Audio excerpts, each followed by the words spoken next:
신장을 살려라 1, 2부 영상 어떻게 보셨습니까? 아주 중요한 내용이라서 못 보신 분들은 1, 2부를 먼저 보고 오시길 바랍니다. 2부에서 현미 등 통곡물에 대해 자세히 말씀드렸지만 꼭 아셔야 할 내용이 아직도 많이 남아 있습니다. 그래도 최대한 간단하게 요점만 정리해 보겠습니다. 현미 등 통곡물의 껍질에는 미네랄 흡수를 방해하는 피트산이 상당한 수준으로 들어 있습니다.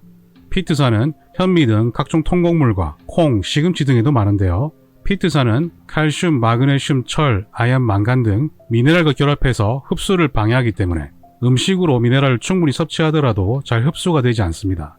즉, 현미나 콩을 많이 먹으면 미네랄 결핍이 발생할 수 있는 겁니다. 지난 2부에서 빈혈 환자는 현미 등 통곡물을 피해야 한다고 말씀드렸죠. 현미에 있는 피트산이 철분의 흡수를 방해하기 때문인데요. 같은 이유로 미네랄이 충분히 필요한 유아, 성장기 아이들과 미네랄 보충이 중요한 고령인 노인들에게도 현미, 통곡물, 콩 등의 섭취는 권장되지 않습니다. 게다가 이런 음식들은 특히 소화기관에 상당한 무리를 주기 때문에 장세포가 약하고 손상받기 쉬운 아이들과 고령인 노인들에게는 특히 더 주의가 필요합니다. 여러분, 어릴 때 뽀빠이 만화 보시면 시금치 먹고 힘내지 않습니까? 하지만 현실은 시금치에 많은 옥살산과 피트산이 철분 등 여러 미네랄 흡수를 방해하기 때문에 오히려 힘은 빠지게 될 겁니다.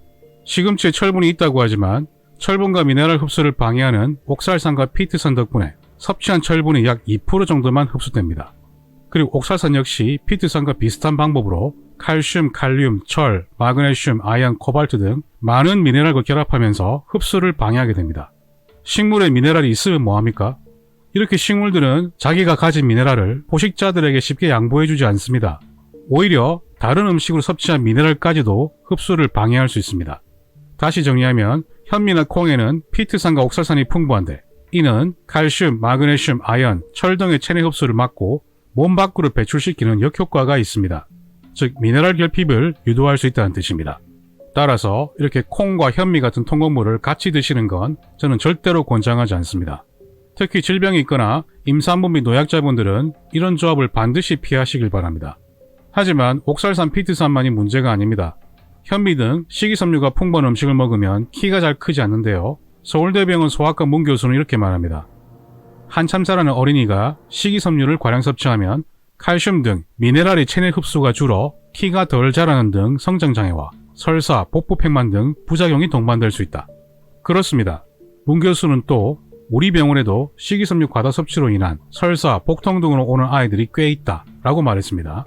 또 다른 기사를 보면 어린이 식이섬유 과다 섭취, 대장질환, 성장장애 불러 이동호 소화기내과 교수는 어린이가 식이섬유를 과다 섭취할 경우 경련성 변비나 과민성 대장증후군을 불러올 수 있다며 실제로 이런 이유로 병원을 찾는 아이들이 많다고 말했습니다. 아이들은 장애 문제 생기면 키가 잘 크지 않습니다. AI에게 물어봤더니 식이섬유는 비타민, 미네랄, 철분 등의 흡수를 방해할 수 있습니다. 이로 인해 골다공증, 빈혈 등의 질환이 발생할 수 있습니다. 즉, 식이섬유 역시 미네랄 흡수를 방해할 수 있다는 뜻입니다. 정말 놀랍지 않습니까? 현미, 통곡물, 콩, 시금치 등에 있는 옥살산, 피트산뿐만 아니라 식이섬유도 미네랄 흡수를 방해한다는 겁니다. 이렇게 미네랄이 부족해지면 골다공증이 발생할 수 있겠죠. 이 논문을 보시면 채식은 골밀도를 떨어뜨렸으며 골절 발생도 30% 증가시켰다. 특히 우리 같은 아시아인들은 45% 이상 증가시켰다. 식물에 미네랄 풍부하다면서요.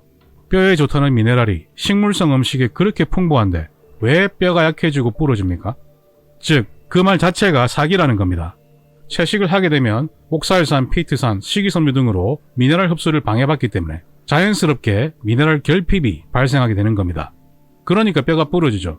그리고 채식 여성은 고관절 골절 위험도 높아진다고 합니다. 이건 당연한 현상입니다. 삼성서울병원에서도 맹추위보다 더 무서운 겨울철 골절, 채식주의자라면 더 주의해야. 이제 확실히 아시겠죠? 당연하게도 아이들도 채식을 하면 골밀도가 5%도 감소하고 키도 평균보다 3cm 더 작습니다. 제발 아이들에게 잡곡, 통곡물, 콩, 시금치 같은 음식과 채소 억지로 먹이지 마세요. 그럴 필요 없습니다. 콩에 대한 자세한 내용은 이 영상을 꼭 참고해주세요. 식물성 음식이 아니라 아이들은 고기, 우유 같은 동물성 음식을 먹어야 키가 잘 클 수 있습니다. 한림대병원 가정의학과 조정진 교수는 음식 중에 가장 중요한 것은 고기와 우유라면서 세계적으로 보면 육류나 우유 섭취가 많은 나라에 비해 옥수수나 빵만 먹는 멕시코 어린이 성장 속도가 가장 늦다고 지적했습니다. 또한 우유와 고기 섭취가 중요한 것은 성장에 필수적인 아연, 철분 등이 많이 함유되어 있기 때문인데, 하지만 옥수수나 현미, 오트밀에 함유된 피트산은 아연이나 철분의 체내 흡수를 방해한다고 강조했습니다. 이게 정확한 인식이에요. 자, 이제 달리 보이십니까? 이런 조합은 미네랄 흡수를 방해하는 옥살산, 피트산, 식이섬유의 트리플 펀치를 한 방에 얻어맞는 겁니다. 그런데 이게 전부가 아닙니다. 빙산의 일각일 뿐이에요. 여러분 사포닌 아십니까? 렌틸콩, 대두, 팥 등의 콩류와 더덕, 모과, 생강, 우엉 등에도 사포닌이 많은데요. 문제는 사포닌 역시 구리, 아연, 크롬, 납, 니켈, 망간 등의 미네랄과 결합하는 능력이 강력하다는 겁니다. 즉 옥살산과 피트산처럼 미네랄 흡수를 방해한다는 뜻입니다. 이처럼 이런 음식들 안에는 미네랄 흡수를 방해할 수 있는 항영양소들이 한두 개가 아니라는 겁니다. 이번 연구는 아주 흥미로운데요. 제일 위의 그래프는 굴 120g을 먹고 혈중 아연 수치를 체크했는데요. 아연이 풍부한 굴을 먹으니까 혈중 아연 농도가 확 올라가죠. 근데 120g의 굴과 120g의 검은콩을 같이 먹었더니 혈중 아연 수치가 급격히 감소했습니다. 즉 검정콩에 들어있는 항영양소들이 아연 흡수를 막은 겁니다. 그게 뭐였죠? 그렇습니다. 옥살산, 피트산, 식이섬유, 사포닌입니다. 물론 항영양소는 이것보다 종류가 훨씬 더 많습니다. 이번에는 120g의 굴과 옥수수 도르띠아를 같이 먹었더니 혈중 아연 수치가 전혀 상승하지 않았습니다. 옥수수 도르띠아에 포함된 항영양소가 아연의 흡수를 완전히 차단시켜버린 겁니다. 아연뿐이겠습니까? 이건 다른 미네랄들의 흡수 역시 차단될 수 있다는 그런 뜻입니다. 이번에는 중금속 문제인데요. 쌀 시리얼을 먹은 아기들은 비소 노출에 주의해야 한다는 기사입니다. 12개월 이하 아기들을 조사했더니 쌀 시리얼을 먹은 아기들의 비소 농도가 3배나 더 높았습니다. 그렇다면 도정을 하지 않은 현미쌀은 어떨까요? 2014년 보고서에 따르면 현미는 백미보다 무기비소가 더 많았고 현미는 백미보다 평균적으로 약 80% 더 많은 비소를 함유하고 있었다. 즉 통곡물 시리얼의 비소 노출은 더 심각할 수 있다는 뜻입니다. 그래서 식약처는 현미에 대해 무기비소 관리 기준을 신설했는데요. 식약처는 현미는 무기비소 노출량이 높은 식품이라고 말했습니다. 실제 연구에서도 가장 왼쪽의 백미 과자보다 중간의 현미 과자에서 비소 함량이 약 2배 이상 훨씬 높다는 사실을 알 수 있습니다. 이런 현실에도 불구하고 언론들은 귀리, 현미 등 통곡물을 당뇨병 관리에 도움이 된다는 어처구니 없는 소리를 하고 있습니다. 게다가 어떤 유명한 연예인은 남다른 식단 관리를 한다면서 흰 쌀밥 대신 현미와 잡곡을 먹는다고 말했습니다. 다들 잡곡이니 통곡이니 왜 이렇게 좋아하세요? 이건 잘못된 상식입니다. 유명한 어느 교수도 조성노화 식단으로 콩과 잡곡밥으로 시작하라고 합니다. 다시 한번 강조해서 말씀드리지만 콩과 잡곡밥 조합은 정말 나쁜 선택입니다. 특히 몸 안 좋은 분들은 정말 조심해야 합니다.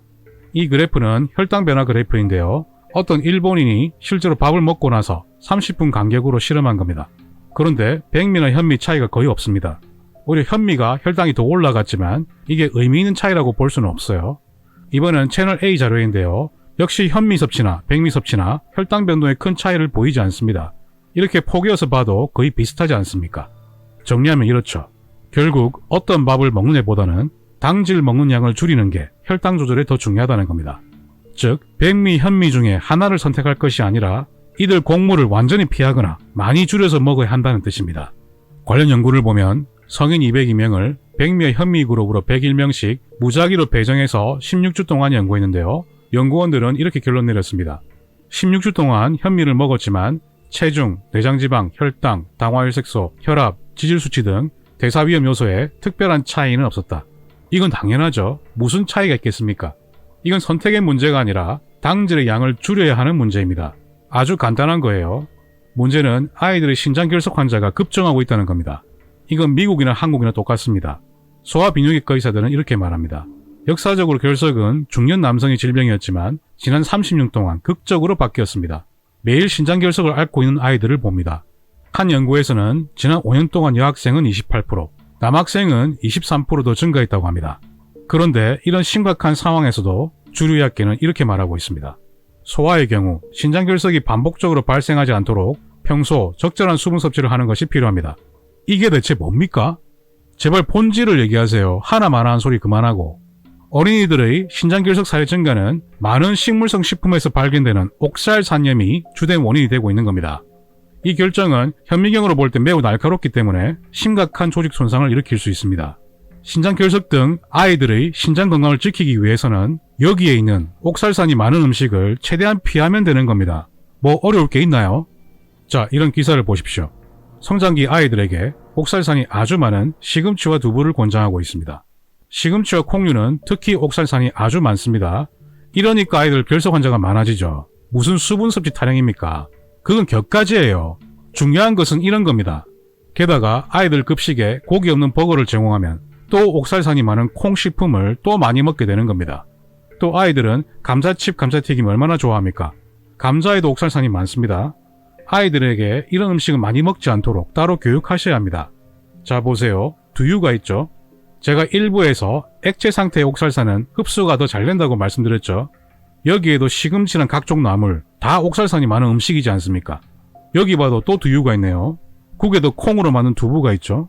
두부도 옥살산이 많은 음식입니다. 게다가 옥살산이 아주 많은 과일인 키위도 있네요. 이런 가시 같은 뾰족한 옥살산 결정은 바로 키위에서 현미경으로 촬영한 사진입니다. 그리고 여기에는 옥살산 폭탄인 시금치도 있고 잡곡밥도 보이네요. 이렇게 계속 먹으면 아이들의 신장 건강에 문제가 생길 수 있는 겁니다. 또 아이들 건강 챙겨준다고 이렇게 통곡 시리얼을 먹이는 부모님들도 많으시죠. 그리고 급식하고 같이 제공되는 초코 우유도 문제인데요. 초콜릿도 옥살산이 많은 식품이기 때문입니다. 역시 초콜릿은 12세 이하의 아이들에게 해로울 수 있는데요. 초콜릿을 많이 먹으면 키가 잘 안 클 수도 있습니다. 제가 아까 말씀드렸죠. 옥살산은 미네랄 흡수를 방해하는 항영양소로 칼슘, 철, 마그네슘, 아연 등 여러 미네랄과 결합해서 흡수를 방해할 수 있습니다. 그러면 키가 클 수가 없겠죠.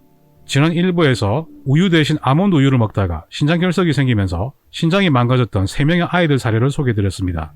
요즘에 아몬드 우유 먹이는 부모님들도 많죠. 그런데 아이들 신장 결석 문제 무슨 기후 타령입니까?